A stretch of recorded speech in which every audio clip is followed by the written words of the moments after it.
आ रहे हैं। Centres change हुए हैं, इधर उधर हुए, उस पर क्या कहना है उनका? हाँ, उनका ये कहना है, हमने बोला कि आप 5 ये ले लो, तो बोले ऐसा कुछ नहीं है, हम सिटी तो 10 दिन पहले बता देते हैं। और पता अपना एग्जाम्पल क्या कह रहे बाबूजी, मैं जब पेपर देने जाता था 3 साल सीजीएल भी निकाला मैंने, तो मैं स्लीपर भी नहीं मिलती थी, धक्के खा के जाता था। तो उनका ये है कि बच्चे भी धक्के खा के जाएं, फिर काय का डिजिटल इंडिया, फिर तुम देश को आगे ले गए हो, तुम आज से वही अब हो रहा है। रिपीटेड क्वेश्चन थे, और जो एआई वाले इन लोगों ने मुद्दा उठाया था कि एआई से पेपर बनवा रहे हैं, उस पर उन्होंने बड़ा चलो कह रहे आपको पता है वर्जन पेपर दे रहे हैं हम, वर्जन पेपर है ये सब थे, एग्जैक्ट शब्द बता रहा हूँ। कैसे बोले वो अनटच है, उसको किसी ने टच नहीं किया है, क्वेश्चन को बिना टच किए बन गया। मैंने कहा एक एक पेपर में 5-5 सवाल गलत हो जाते हैं, बड़े ध्यान से सुनना। मैंने कहा एक एक पेपर में 10-10 सवाल गलत हो जाते हैं।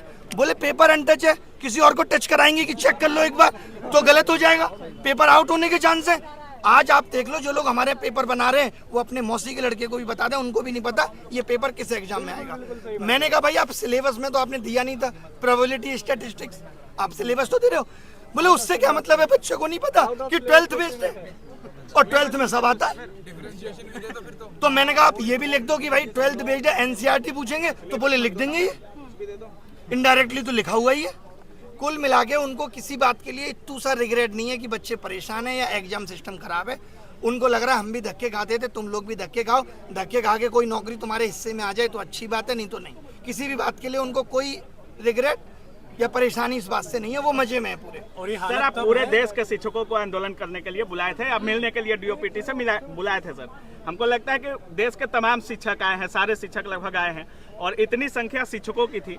आज जो पूरा क्रम हुआ, जैसे प्रशासन का जो आप लोगों से बिहेवियर रहा, आप एसएससी चेयरमैन से भी मिलकर आ रहे हैं, आपको क्या लगता है जो ये पूरा हुआ? आज सुबह डीओपीटी वालों ने भी बोल दिया था कि मिलेंगे, हाँ। फोन पे बात हो रही थी, बाकायदा नंबर आ रहे थे, ऐसे लग रहा था कितने सम्मान से बुलाया जा रहा है।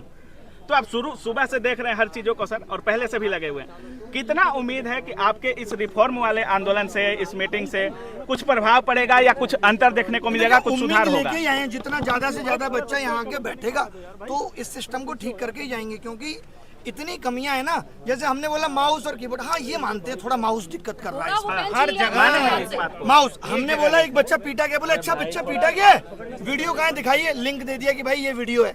उनको ये भी नहीं पता, वैसे उनको एक एक बात पता है, उनको हमारी वीडियो के एक एक शब्द पता है कि हम क्या बोलते हैं। उनको ये नहीं पता कि एक बच्चा पीटा गया है, बच्चों के साथ अभद्र व्यवहार हो रहा है। हमने कहा इन्विजिलेटर आप ऐसे ही रख ले रहे हो, बोले फिर कैसे रखें, चेक करने जाएं कि इन्विजिलेटर क्या करता था पहले, नहीं करता था। तो कुल मिला के सारे जवाब उलूल जुलूल थे और मीटिंग बहुत ही बर्बाद हुई। जो फीस लेते हैं वो किस बात की लेते हैं अगर आप व्यवस्था ही नहीं करवा पा रहे हैं? फीस ले रहे हैं, गलत क्वेश्चन का पैसा ले रहे हैं, बस्ता रखने का पैसा ले रहे हैं। कह तो रहे हैं जो पैसा ले रहे हैं उससे रोडें बन रही है, आप तो देख ही रही हो। बच्चों की बेरोजगारी का रोड बनवाइए। एसएससी कमीशन को ये बोलना चाहिए कि गलत सवाल के आंसर का 100 रुपए आपकी रोड बनाने में लग रहा है। सच में रोड भी ले रहे हैं,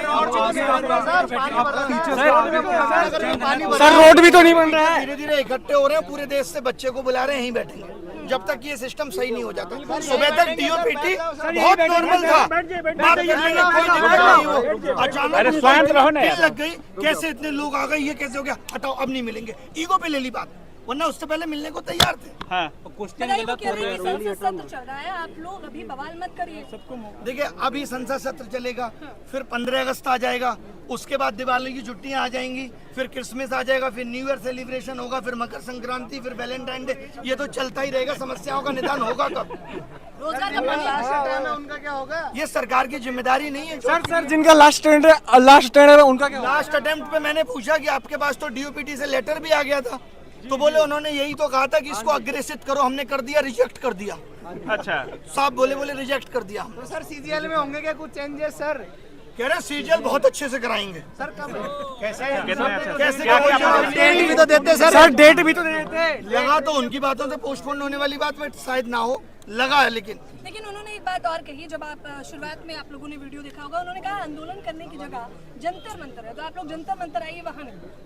हाँ मतलब ये कि आप जंतर मंतर पे जाके बैठो, अभी आप यहाँ ज्यादा बैठने लगोगे, इनको लगेगा यहाँ बहुत ज्यादा भीड़ हो गई, तो यहाँ भी ये कहने लगेंगे अब यहाँ भी मत बैठो, तो आदमी कहाँ बैठे? सोशल मीडिया की आवाज आप सुन नहीं रहे, तो कैसे भी तो आदमी अपनी आवाज पहुंचाएगा। सरकार इतनी बहरी कैसे हो सकती है? बच्चों के साथ जो अभद्रता की गई उसका क्या जवाब होगा?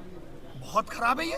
लोग, बच्चे छोड़िए, आप टीचर्स पे लाठीचार्ज, उनको गलत तरीके से जबरदस्ती बस में बिठा के ले जाना ये कितना गलत है। और वहाँ पे क्या कर दिया था, टीचर ये कह रहे थे कि भाई 4 लोग हम में से डीओपीटी मिनिस्टर से मिलना चाहते हैं, लेकिन उनका ईगो आज इतना बड़ा है कि वो किसी से नहीं मिल सकते। बात भी नहीं सुनेंगे बच्चे। मैं आप सबको कैमरे के माध्यम से बताना चाहता हूं कि ये 1 साल की भर्तियां 3 लाख करोड़ का घोटाला है और वक्त आने पर इन सबके प्रूफ दूंगा। 3 लाख करोड़ 3 लाख करोड़ के घोटाले। आप क्या अपनी नौकरी से 50,000 रुपए की उम्मीद कर रहे हैं जहाँ इतने बड़े बड़े स्कैम चल रहे हैं?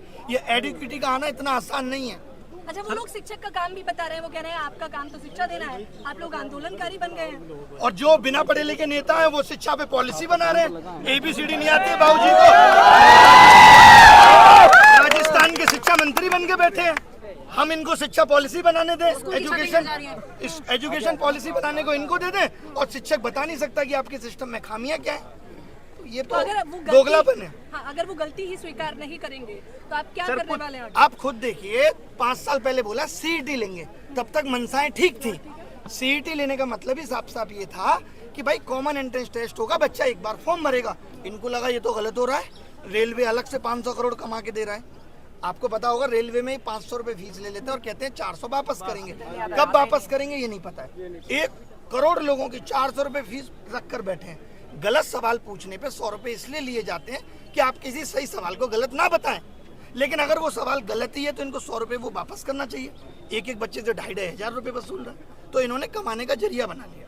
अभी एडुकेटी 100 रुपए लिए जाते हैं। 100 रुपए, और एक पेपर में अब हो गया है कि 20 क्वेश्चन गलत, यानी 2,000 एक बच्चा देगा प्री में और कम से कम 1,000 देगा मेंस में, 3,000 देगा एक बच्चा। इसमें तो संख्या बढ़ती जाएगी। अच्छा, बढ़ती, इसीलिए हर क्वेश्चन हर साल बढ़ रहे हैं। हमारे टाइम पे एक भी गलत नहीं आता था, फिर 2 गलत आए, फिर चस्का लग गया पैसे का, उससे रोड बन रही है। अच्छा सर, आप SSC चेयरमैन से मिले, कोई किसी और आयोग के चेयरमैन वगैरह से, जैसे आपका आंदोलन जो था या जो कह रहे थे DOPT से मिलने का मतलब इतना ही था कि हमें आप पूरे एग्जाम सिस्टम पे बताओ। हाँ। खाली SSC में ही नहीं, आप बाकी के एग्जाम सिस्टम पे भी बात करो।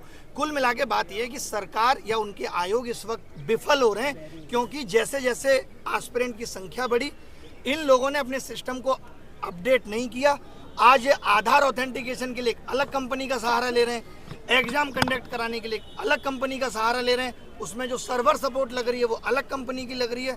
आगे आने वाले वक्त में करप्शन होगा तो आप यही नहीं पता लगा पाएंगे कि किस कंपनी ने लीक किया। शुरू में जब आपने बोला कि हम माथा टेकेंगे गुरुद्वारा में, तो वहाँ जितने शिक्षक जा रहे थे वो उनका कहना था कि वहाँ खोज रहे हैं कि अभिनय शर्मा कौन है। मतलब वही गुरुद्वारा में माथा टेकना जितना मुश्किल हो गया है कि टीचर जाके 50-60 गुरुद्वारे में माथा नहीं टेक सकते। कोई बच्चा तो वहाँ था नहीं। आपको क्यों खोज रहे थे लोग? सर ने सबको एकजुट किया है, क्योंकि ये सबको पहली बार हुआ है। बुलाया और हमने आह्वान किया। एकजुट आपने किया। वही क्या कर लेंगे इससे, मुझे खोजने से क्या, मैं तो हर जगह अवेलेबल हूँ। डिटेन कर लिया गया, आप कैसे बच गए सर? बाल बांका कर ले, मैं तो कह के आया था। मैं कौन है वो जो भागता है? मिल्खा सिंह से तेज भागता हूँ मैं। अभिनय सर जी जिंदाबाद। ये मत करो प्लीज, मत करो। हम लोगों को शांति से यहाँ बैठना है, शांति से यहाँ बैठना है। जब तक बैठना है, जब तक मांगे नहीं मानी जाएंगी। और पूरे देश के युवा को बुलाना है। कमाल की बात यह है कि सब लोग आ जाए, चाहे वो रेलवे। 7 साल से शिक्षक भर्ती नहीं आई, बताओ। बेटा है देर की बातचीत में कहीं आपको लगा कि मतलब सर मोदी जी को ढीला करना है सर। कहीं नहीं, कोई भी ऐसा आश्वासन नहीं था जो ठीक मिला है। टोटल इलॉजिकल थी। उनको अपना बताना था, हम 16 घंटे काम कर रहे हैं, 8 घंटे सो रहे हैं। फिर ध्यान में आया उनको, नहीं